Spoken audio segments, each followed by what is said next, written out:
करवावहै तेजस्विनावधीतमस्तु मा विद्विषावहै।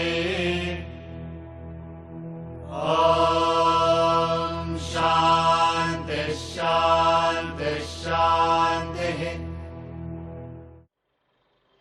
We begin with the poem Abu Ben Adam. The poem. Abu Ben Adam, may his tribe increase, awoke one night from a deep dream of peace, and saw within the moonlight in his room, making rich and like a lily in bloom, an angel writing in a book of gold. Exceeding peace had made Ben Adam bold, and to the presence in the room he said, "What writest thou?" The vision raised its head, and with a look made of old sweet accord, answered, "The names of those who love the Lord." "And is mine one?" said Abu. "Nay, not so," replied the angel. Abu spoke more low, but cheerily still, and said, "I pray thee then, write me as one that loves his fellow man." The angel wrote and vanished. The next night it came again with a great awakening light, and showed the names whom love of God had blessed. And lo, Ben Adam's name led all the rest. James Henry Leigh Hunt. This poem by James Henry Leigh Hunt is a very simple narrative, yet a very, very deep thought from point of view of Vedanta. This poet is probably not, he is of course a great poet, maybe not as well known as others, but he is well known for promoting other great poets like Keats, Shelley and other great poets of his time. So this is talking about Abu Ben Adam. Abu Ben Adam is the anglicized version of Ibrahim bin Adhem, a Sufi saint who probably lived in Syria or in the Arabic land, and records about him are there in Urdu poetries also, and that is the inspiration for this poem. So it is talking about him only. So the narration is very simple. Abu Ben Adam is sleeping, and he is very peacefully sleeping. One day in that night he encounters an angel, and that angel is writing the names of those who love the Lord in a book of gold. So Abu Ben Adam had no fear. He was asking that angel this question as to, "What are you writing?" So the angel said that it was writing the names of people who loved God. So he was curious, and he asked if his name was there in that list. The angel replied in the negative that his name was not there. Abu Ben Adam was not worried. Cheerily he said only one thing, that please write my name as one who loves his fellow beings. The angel obliged and wrote his name and left. The next night the angel came again with a great awakening light, and then the angel had the names of those whose God's love had blessed. That means it had a list of names who God had loved. The first list was about who loved God. The second list was about who God loved. And in that list, Ben Adam's name was in the top of the list. So this simple poem conveys a very core point with reference to bhakti. See, these three poems which are clubbed together are centered around bhakti. last week we studied the olive tree, and now the Abuban Adam, and the next poem is Kesabiyanka. All three are talking about various facets of bhakti only. What is bhakti? Bhakti and love are one and the same. Bhakti is a term that we use when the emotion is directed towards a higher object, higher being. So devotion or bhakti is when we say that you are devoted to parents or guru or God. When it is about equal or lower beings or lower objects, you say love. You love your wife, children, friends, pet dog, and love your even car, furniture, whatever it is. So there you use the term love. Love and bhakti are one and the same. It is a sense of emotion, of identification. In Indian languages, we do have various terms for describing various aspects of love also. Mother's love to child, vatsalyam, or love between lovers is prema. Then you have maitri, which is friendly. So like this, all are emotion of love only. According to the person, according to the situation, the name changes. When the same is directed towards the Supreme, it is called as bhakti in the purest form. In the 12th chapter is titled Bhakti Yoga in Bhagavad Gita. Bhagavad Gita has various chapters dedicated to various aspects of our spiritual path. And 12th chapter is Bhakti Yoga. It is very nicely placed after the 11th chapter where the Lord shows His cosmic form. Once you are aware of that Supreme Self in its magnificent glory, automatically your head bows down in devotion. And so Arjuna is asking about worship, and the whole of 12th chapter is a very beautiful answer towards Arjuna's question. Towards the end of the chapter, in the last 8 verses, Lord Krishna gives 35 qualities of a bhakta. And those qualities are extremely inspiring, at the same time frightening. Frightening in the sense, when will we get into those qualities? When will we practice those qualities is a thought that may come to any one of us. But not to worry. These can be taken as at our level, just to take inspiration from 1 or 2 qualities and start practicing them. All are interconnected and interrelated, and you will find that all other qualities also coming up to you. In that set of qualities, what is given as the first quality is Adveshta Sarva Bhutanam. So, in those 35 qualities, we don't find any of the qualities which is normally attributed to a bhakta from our point of view.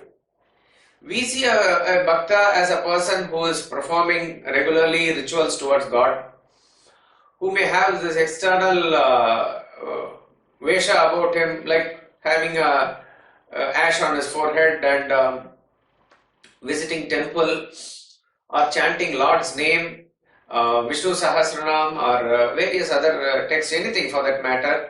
These are the things that we see, that always he is muttering prayers or always he is doing puja in his puja room. These are various attributes that we can relate to a bhakta, a devotee. And none of these qualities are given in these 35 qualities. That is very interesting. And probably the converse is also true here, applicable in the sense, none of the qualities given there is easily recognizable in any one of us.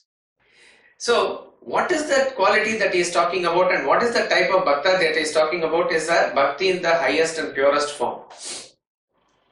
And there he gives the first quality as Adveshta Sarva Bhutanam.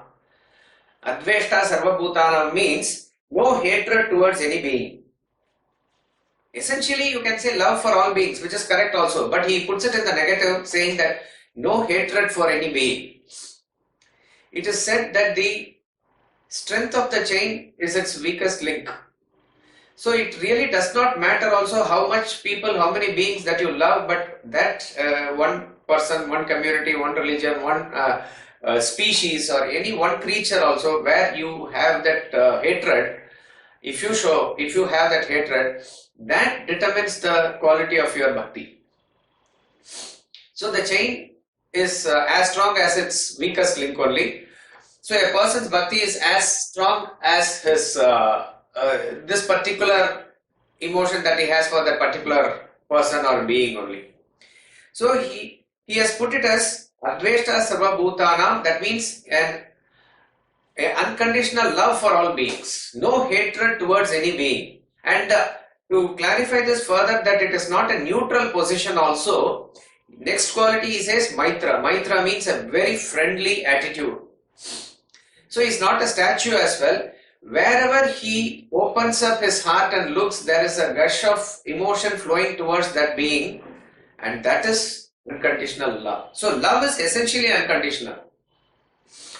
Love cannot have boundary. We put a boundary to that love by our own circles of identification, be it family, be it friends, be it religion, be it caste, be it community. We put a boundary. Otherwise, by itself, it is pervasive everywhere. It is love that sustains that universe. And love is the Swarupa of God. Upanishad says that. Tasya priyameva shirah. Tasya priyameva shirah says Taittiriya Upanishad. Taittiriya Upanishad says the Ananda Swarupa, the ultimate God, Ishvara, his head is love. So therefore love and God are not different from each other. And this, if a person is able to feel, he is truly a devotee. Does that mean that he should not do his rituals or not go to temple or not have a form or no? All those things are definitely required. All those things are required for you to ultimately reach this state of a bhakta only. So what is essential in this bhakti is that awareness. What is this awareness that we are talking about? Maybe not this Sunday, next 2 Sundays after this, Kaivalya Upanishad is going to talk about this awareness. In talking about the pure awareness of the self, and the way to get that awareness is to see yourself in all beings and all beings in you. This is a very famous statement given in Gita also, given in Upanishads also. In Ishavasi also we studied this. This will come up again and again and again. There is no other path except for universe, except for salvation, to universally identify yourself with all beings. That in essence is bhakti.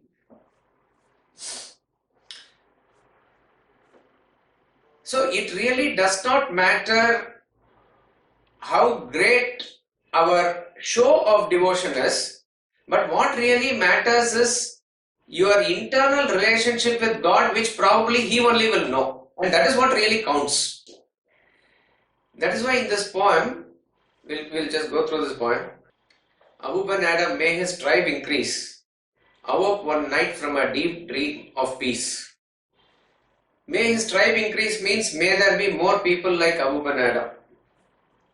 He is like a great role model for us. He is a great person. So may there be more such person in the world is the prayer of the poet here. Awoke one night from a deep dream of peace. These words indicate that this person is generally a very peaceful person. One of the tests is that how peacefully a person sleeps. And here he very clearly indicates that from a deep dream of peace. That means he is having a very, very peaceful sleep. He awoke one night. Of course, you can take it, this is like a picturization of a dramatizing what is happening, okay. So you have to get to the message with this dramatization. You can take it as he is seeing somebody in the dream or he is actually encountering an angel. That is a matter of detail. It really does not matter. But the fact is that he is a peaceful person having a peaceful sleep, and one day he awoke from it and saw within the moonlight in his room, making it rich and like a lily in bloom. So how the lily blooms in the night with a, that's a very pleasant sight like that. The moonlight in his room he saw as he woke up that night. And what did he see? He saw an angel writing in a book of gold. Exceeding peace had made Ben-Adam bold. See, some of the commentators have extended this this part of the poem for us to think about. It is just a thought. See, the poetry and other things is given, and each one is having that imagination to derive messages from it. It may not be the core or the important message, but other messages also can be derived. He says, an angel writing in the book of gold. So, an angel has been commissioned by whom we do not know, but it is writing in the book of gold. And what is the angel writing? Angel is writing, and to the presence in the room he said, what writest thou? The vision raised its head, and with look made of all sweet accord answered, the names of those who love the Lord. So those people who love the Lord, that list is being collected and written in that book of gold by this angel. So obviously, whoever has initiated this type of a list, how can they come to know about the person's love for God? So they will go by what they consider as the show of love for God. So maybe seeing the external traits and characteristics of a person, whatever he is doing, and particularly with reference to the show of love for God, and that is indicated by the words here, book of gold. An angel writing a book of gold. This is a commentary that I read. Maybe it's a thought, that's all. So it is talking about those persons who profess love for God, and their names are there in this book of gold. And exceeding peace had made Ben-Adam bold. Exceeding peace means he is already a very peaceful person, and the presence in the room is an angel, which is supposed to be like a sattvic person type of a character. So there is exceeding peace, and in that setup, he has no fear to ask this question. He is asking out of curiosity, what writest thou? What are you writing? And the angel, with all harmonious look, answered, the names of those who love the Lord. So obviously, like any person, he is curious to know whether his name is there. And is mine one? Said Abu. So the angel said, nay, not so. Replied the angel. Abu spoke more low. So immediately when you get an answer like this, you may be sort of I am saying disheartened, but immediately the next sentence says, but cheerily still, and said, and this is what is important. It is given in italics by Swamiji. I pray thee then, write me as one that loves his fellow man. So he says, please write my name as somebody who loves his fellow beings, fellow men. The angel obliged. The angel wrote and vanished. The next night it came again with a great awakening light. The angel wrote and vanished, and the next night it came again with a great awakening light and showed the names of whom love of God has blessed, and lo, Ben-Adam's name led all the rest. Okay. So what really matters is, or whose consent, or whose recognition matters. You claiming that you are the devotee of God, does it have more weightage, or God claims that you are the best, does that have a great impact? Like in a relative sense, you can say that I know the Prime Minister, but the question is, does the Prime Minister also knows you? Then only it has a value, right? In terms of whatever, if you want to get some things done, or you want to contact him or something like that. So all of us, most of us in the world claim devotion towards God. If you take statistics, 99 or more, 99.9 recurring will be people who believe in God and who are devotees of God. And all of them are accepted as the devotees of God. That is why in the list that is being prepared by the angel, Abu Ben Adam's name is not there. But in the list that God has, probably this list is approved by God, isn't it? Because God's love has blessed means other thing can be commissioned by any other person also. But this list which God's love has blessed, those type of people, this must be obviously approved by the God himself. Okay.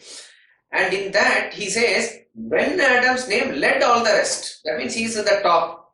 That means what? Others are also accepted. It is not that God does not have any, what to say, he does not reject anybody. He does not reject anybody. Okay, his grace is there for all. But who is there in the top of the list? The top of the list, Ben Adam's name is there. Now, there may be certain questions that can come here. Is there really partiality in God? Does he show love towards one person much more than the other? Is his grace not universal? Does he not bless everybody equally? All that is correct. In fact, we have to turn to Bhagavad Gita for an answer in this.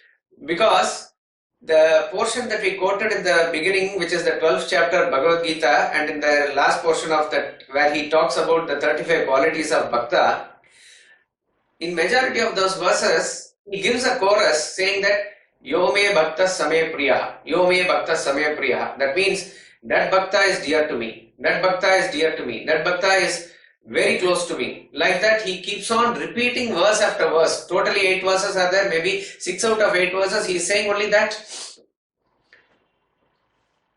And go back to the beginning of the Shatakam of Bhakti in 7th chapter. There he says, Chaturvida bhajante mam jana sukritinarjuna. They are sukritinaha. They are people of good deeds. And such people, they turn towards me. They are sukritinaha. They are good people, he says. 4 types of people. Vis-a-vis the dushkritinaha whom he had described earlier. Those who don't have thought of God at all, compared to them, these are very good people who turn towards me. And he gives the 4 types of devotees there. Artho, Jignasu, Artharthi, Jnani cha Bharatarshava. Artha, Jignasu, Artharthi and Jnani. The first 3, Artha, Jignasu and Artharthi are devotees of God, but with a utilitarian approach they do that worship. That means they relate to God with a purpose in mind. Whatever they want. And I am not saying it's right or wrong. Each person, according to their level, they are relating to God. They may go to temple for certain material gains, or to get some emotional solace, or for some intellectual curiosity, they may want to relate to God. Whatever be the reason. All these are there. Couple of verses later, Krishna says, Udara sarvaye vaite. Udara means they are all good, nice, broad-minded people. So whether you accept them as devotees or not, God has accepted them as devotees.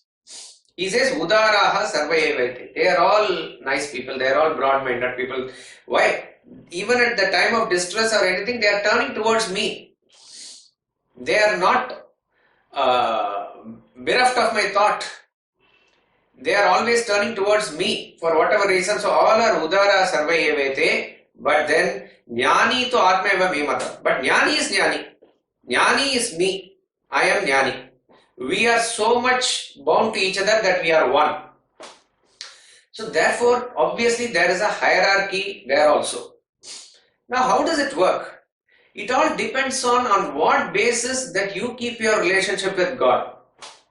See, he is there like sun's grace is there for everybody to enjoy that sunlight, and it is there for everyone to make use of. But if you are not able to relate to sun to that extent, you don't get the blessings of the sun as it were.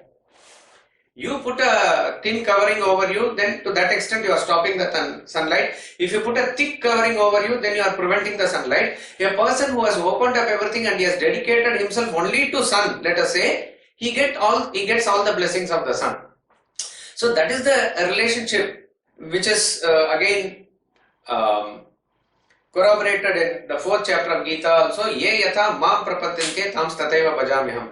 However, men who they approach me, I satisfy them according to their needs.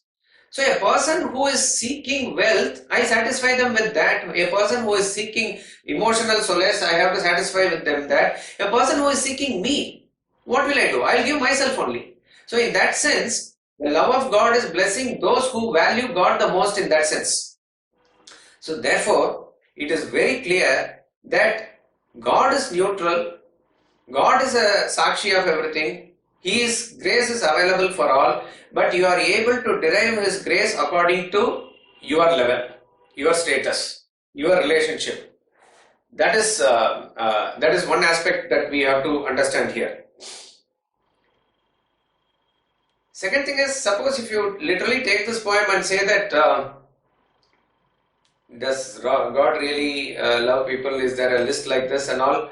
It is all to be understood that, as we said in the beginning, God is a homogeneous, conscious principle. So, that conscious principle, if anybody is able to relate to that, it is reciprocating in the same way. Now, this conscious principle which is pulsating in each and every being of this universe, if you are able to identify with that, then what you profess is universal love. So when that is there, no special exclusive love or no special exclusive ritual which professes love for God is required. This itself is essentially the expression of bhakti. So highest form of bhakti is to have that awareness of that supreme self pulsating everywhere, and that feeling that gushes out of you towards that which has no boundaries is essentially bhakti. But the question will arise, can that come for a person who has no concept of God at all? We really do not know. When we talk about certain fine human beings who are atheists, we understand that they are atheists from the point of view of how maybe Christianity or Islam defines as atheist, which is not believing in a particular God which is revealed there. That is not the case. A person who believes, let us say, genuinely in humanity, a person who is able to show genuine love towards his fellow beings irrespective of any boundaries, he is actually, why would he do that? Unless otherwise his awareness is awakened to that extent. So God need not be now picturized as only a deity or a murti or a particular male god or anything like that, though all of it essentially points out to that infinite entity only. If a person is able to have that awareness of the providence, of that supreme consciousness, how and where he gets it, we do not know. We may attribute it to his past karma, we may attribute it to his past sadhana, we really do not know. But if a person is able to get into that state, then he is showing this supreme bhakti. There is no doubt about it at all. Irrespective of, at that stage, all the rituals, puja, everything he has transcended. But from a very practical point of view and at the level that we are, will such a feeling come, or can we just work towards such a feeling of humanity without or consciously avoiding the thought of self or God? Probably it is not possible. See, the whole knowledge of Vedanta is only exposing us to this awareness. You need not possess a personal God. You need not have any murti or anything like that, but at least you will be aware of yourself and yourself being fed by that providence all the time.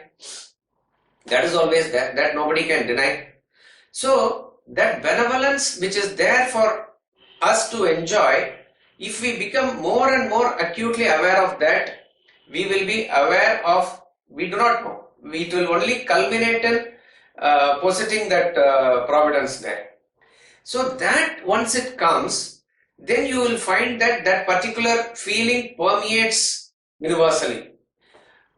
That type of a feeling gushes out of that person naturally. We'll see a few poems later about daffodils. That's what happens to the poet there. That once he sees daffodils, his feeling completely is different. That type of gushing out of a feeling will come. So if a person is able to have this type of feeling, then he is termed as a bhakta. And this is the essential message of Abu Ben Adam. We will go through Swamiji's commentary here. In this magnificent poem, Leigh Hunt depicts the true aspect of devotion to God, bhakti. Abu Ben Adam, a simple soul, professes no love for God. He only claims that he loves his fellow men. Abu dreamt of an angel writing the names of those who love God. He asked the angel if his name was one of them. The angel replied that it was not so. Abu then requested that his name be written as one who loves his fellow men. The angel wrote and vanished. The next night it returned with the list of names whom God loved. And in that list, Abu Ben Adam's name was foremost. Devotion to God is therefore directly related to one's love for fellow beings. God resides in the core of every being. He is the homogeneous conscious principle manifesting in the heterogeneous variety of beings.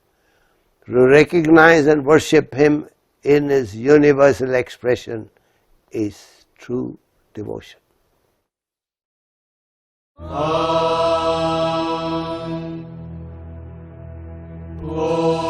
Purnamada Purnamidam Purnat Purnamudachyate Purnasya Purnamadaya Purnamevavashishyate. Om Shanti Shanti Shanti.